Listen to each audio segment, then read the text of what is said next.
Hi, this is Dr. George Rogu. I'm coming to you from the Independent Pediatric Collaborative of Long Island, and today I'm going to speak to you about clinically integrated networks, how they can help enable physicians run their practices smoothly and independently. Our website is ipcli.com or easily found under independentpediatrics.com. So let's begin. Well, as you know, medicine has become a business. There's increased work, however, there's increased expenses, there's decreased revenues, which equals decreased earnings for the physician. But we still, in independent practice, I've spoken to many physicians, we still have the most satisfying job of all physicians. I really don't hear too much burnout in people that own their own practices. And I think the reason for that is because your future success is dependent upon you and nobody else. Now, as we all know, in the past couple of years, running a pediatric practice is getting harder. Internal medicine is even worse. You have health plan consolidation, provider aggregations, you have decrease in reimbursements on the fee-for-service sides and on the capitation models. The fee-for-service is changing to the value-based contracts. The QIP, the quality incentive programs, are morphing into value-based contracts, which are now being controlled by entities and systems. There's the increased demand for IT and data integration and all this analytics. Let's not even talk, we forgot about the increased regulations from the government for the patient-centered medical home, for meaningful use, HEDIS, and all the state-funded projects. Now, with all this, you also have the rising just everyday running the business cost. And now with COVID, you have all the supply chain deficits. As an independent physician practice, there's limited purchasing power, and unfortunately, there's reduced leverage with insurance carriers. They'll give you whatever they feel like giving you, and you have no say. Now, it's no wonder with all this why physicians are giving up. Why would anybody want to stay in independent practice with all this bureaucracy? Well, today things have gotten really, really complicated. There's this urban legend around that many physicians feel that doctors, there's no more money in medicine. Yet it amazes me how everybody wants to get involved in medicine. There's the legend that everybody wants to go into and eat the physician's practice piece of the pie. A lot of private equity systems are getting involved because they want to make a quick buck and turn around an organization. You have the consolidated hospital systems that want to take over practices and the large networks that take over practices and then sell out to insurance companies. Now, why is all this happening? Well, this is happening because medical consolidation is trending, because when companies are bigger, they can dictate what they want to insurance carriers. It's a simple thing. But unfortunately, the key drivers to getting medical care, it's more expensive today, but the doctors are not making more money. So that's why private physicians need to consolidate in order to stay independent somehow. Gone are the days where all you needed to do was put out a shingle, the doctor is in, fill out a claim form, and send out a bill. We are at that point in the medical history in time that we need to pivot. Unfortunately, today, even with all this pivoting, medicine in the hospitals and in the big systems is run by non-doctor MBA suits. It used to be in the board of directors and the administration, it used to be run by physicians that had many, many years of practice and connections with the hospital system. You know, now you have regular MBAs running it, or you have nurses that are MBAs running the show. You never see a doctor anymore. And the reason I think that this is happening is because doctors feel, well, I didn't learn about business in medical school, or we're too busy to manage the office because we're busy seeing patients. Or some physicians told me, business is beneath being a doctor. We're here to help people. Some doctors feel, well, I should be paid just because I'm a doctor. Some of them, unfortunately, drank the MBA Kool-Aid and left businesses up to other people to take care of. They just want to do the doctoring thing. And then there's also the fear of legalities from Stark laws. Now, the tragic results of non-physician-led organizations. The MBA suits treat the physicians like a number. They're accountable, the doctors are accountable to spreadsheets, they're measured by analytics, they're no longer considered experts in the field, they're considered to be replaceable, they're considered to be overpaid. Unfortunately, with all this, the physician-patient relationship is lost. There's no more connection between the doctor and the patient. The patients are considered a medical record number, and many doctors now are considered providers, being replaced by mid-levels. And medicine, let me tell you, has become so complicated, more complicated than it needs to be. Unfortunately, this complicated story always ends up the same: physician burnout. A lot of the physicians that work for systems and hospitals, they become overworked and they're underappreciated. They lose their physician autonomy. Their future is determined by the RVUs that are always changing. And the worst thing is you always need to ask for permission from administration, which is generally not a clinical person, in order to do something. They can never have a good idea without 15 meetings. Now, this physician burnout, I think, occurs because physicians during residency are taught to lead. They're usually the captain of the ship. But when they work for a hospital system or a system, they're mandated to follow. And it just goes against the individualized thinking of the physician. Now, what's a physician to do about all this? Unfortunately, the alternatives are all dismal. You can sell your practice. You can retire early. You can join a hospital system or a large medical group. You can join a large network, or you can just give it all up and become a worker, be in the hospital and be unhappy.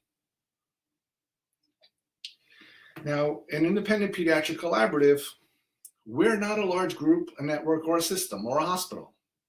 We're just private practices that work together. We believe in private practice. We believe in physician autonomy. We believe in physician leadership that is not an MBA. We believe in the practices keeping their independent tax ID numbers.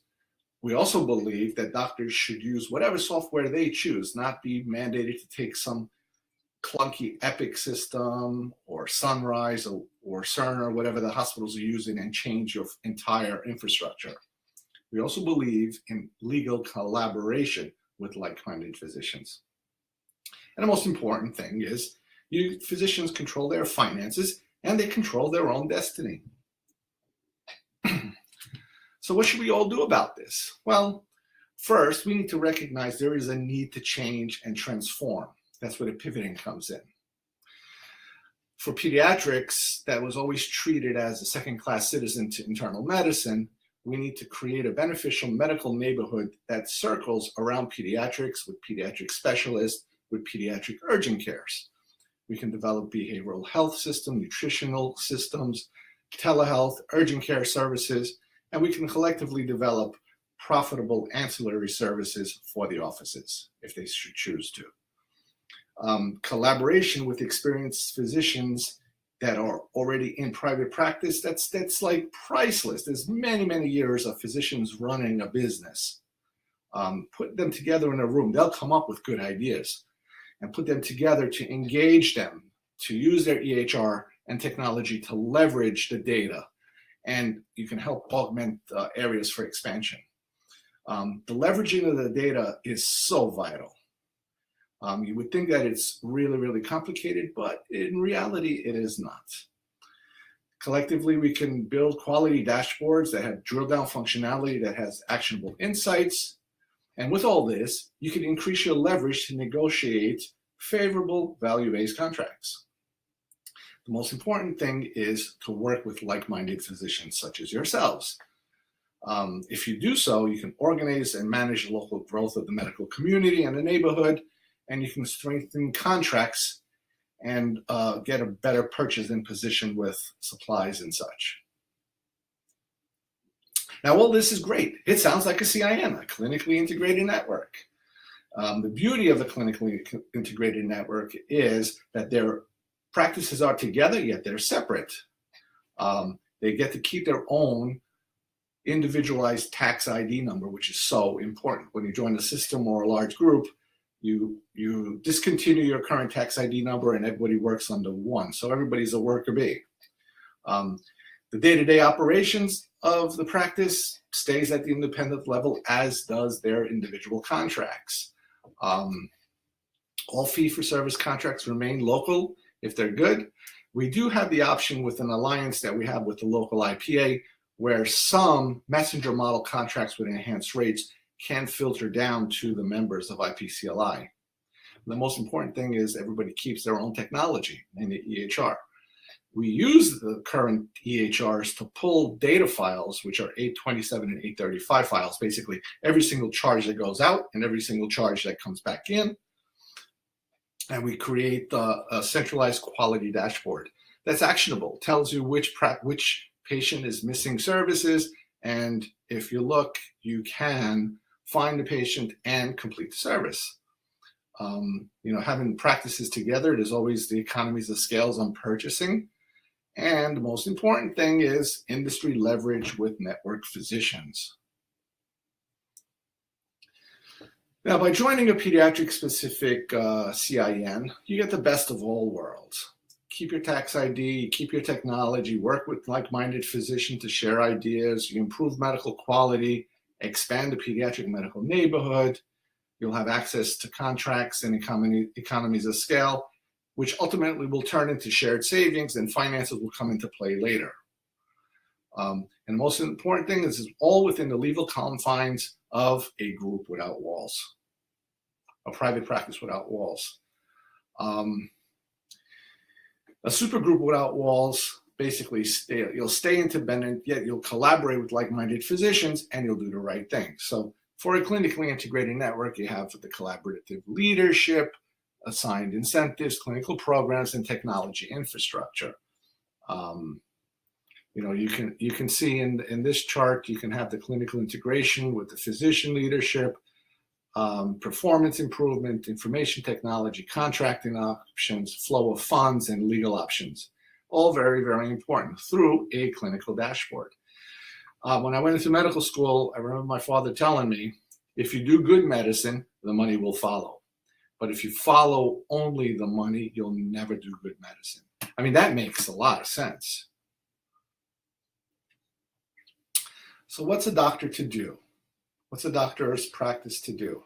Well, it's very important. We have to improve the patient experience by learning from others that do it right. We need to collectively work on quality measures and patient-centered medical home stuff. We need to create clinical dashboards and summaries. We have to help with revenue optimization by getting ancillary services, documentation and coding, value-based contracts, negotiations, and quality incentives. Within our organization, we also have group purchasing economies with Fortune 500 benefits for health insurance and malpractice, medical equipment, office supplies, and so forth. And then very important is access to different types of value-based contracts and Medicaid, quality incentives, and so forth. In our particular CIN, we've already secured some value-based contracts and generated additional quality incentive monies. We have successfully completed in 2020 with Fidelis. We made significant shared savings and quality incentives. 2021 is being tallied up now. And we have some new value-based contracts for 2022 with the United Healthcare Community Plan. That's via an alliance with the local IPA, which is for pediatrics only. And we also have one for Molina Healthcare. I've realized that our alliance with the local IPA at the CIN level will give us access to some commercial enhanced contracts via a messenger model that they have for Blue Cross Blue Shield at United Healthcare Oxford and Cigna. And then, of course, you got the software partnerships that help to manage quality and give better margins. Now, the economy of scales are also critical to making sure that you make good money, because if you spend too much on medical supplies, that eats into the bottom line, or the vaccines. When there's one practice buying a vaccine, there's one charge. When you have 40 practices buying a vaccine, the charges are different. Same thing goes for medical malpractice, the ability to enroll in healthcare, discounts on different consulting services and IT. Now, how do we accomplish all this? Well, I think the way that we accomplished this was we put the medical corporation and ownership and governance in the hands of private offices. We tried to create an operating agreement that met the federal and legal and state regulatory requirements so we don't get into trouble. Basically, we are enabling physicians to have the time to focus on providing quality care without interfering in their day-to-day activity and generating some income for them. And, we're working together to proactively position ourselves as the Long Island pediatric supergroup without walls in the market for the future.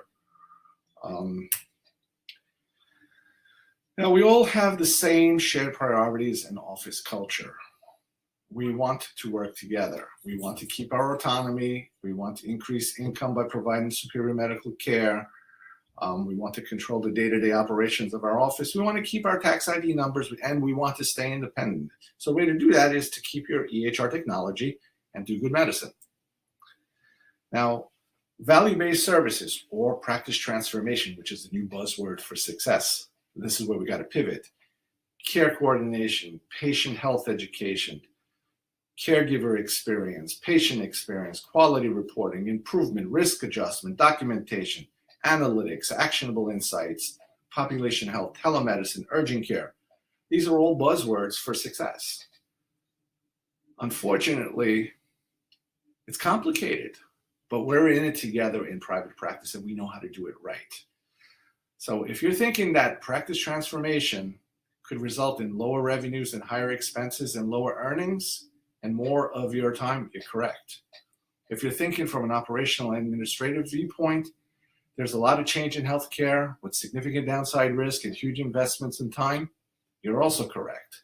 And if you think that the hospital system vultures are waiting for you to give up after this COVID-19 crisis, you can bet on that. So if you feel that there's no money in private practice, that's where you're dead wrong. And that's why the big boys want to make you believe.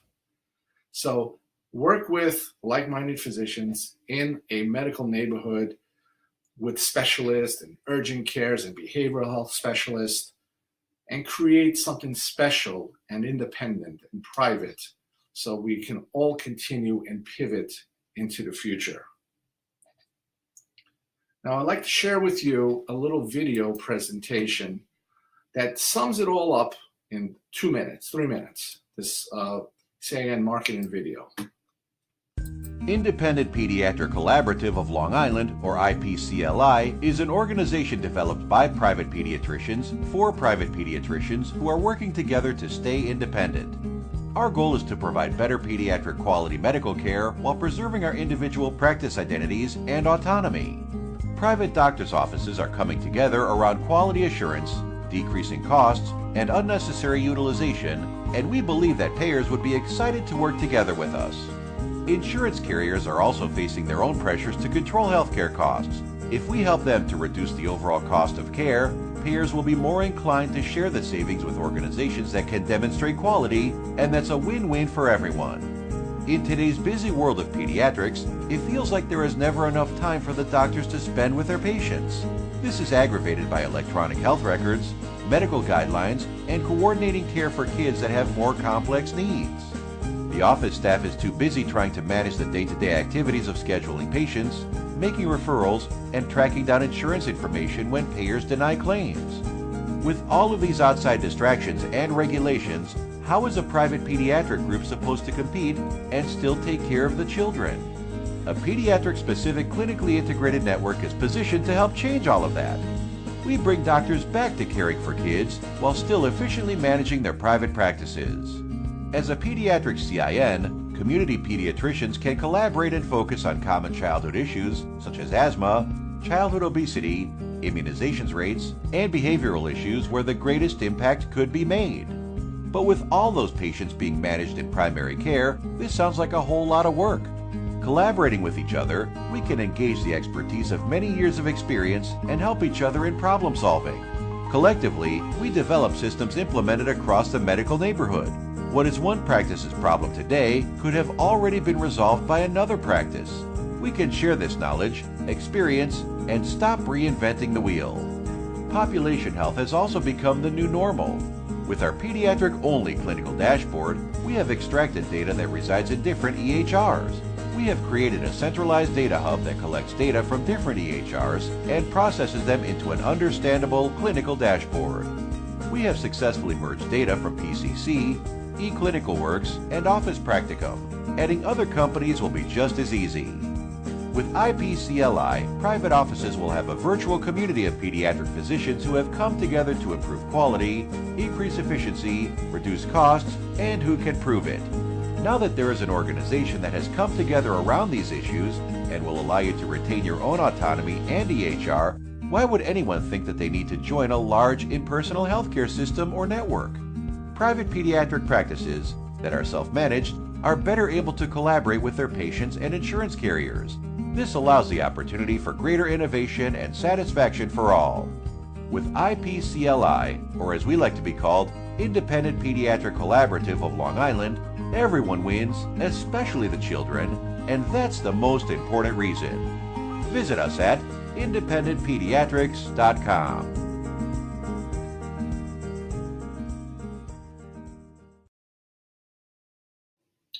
Well, thank you for listening. And let me go back one. Here's my contact information. If you have any questions, just feel free to call my cell phone, 631-897-3897. I take calls all the time, or shoot me an email at drrogu@rbkpediatrics.com. But please visit our website, independentpediatrics.com, so you can learn about who is involved, who's in it, the board of directors, and so forth, and where you fit in. But I truly believe if you want to stay, if you believe in the private practice model, and you want to stay in private practice and you don't want to sell your practice, you got to do something. And this is, the private practice of big networks. Well, thank you for your time, and thank you.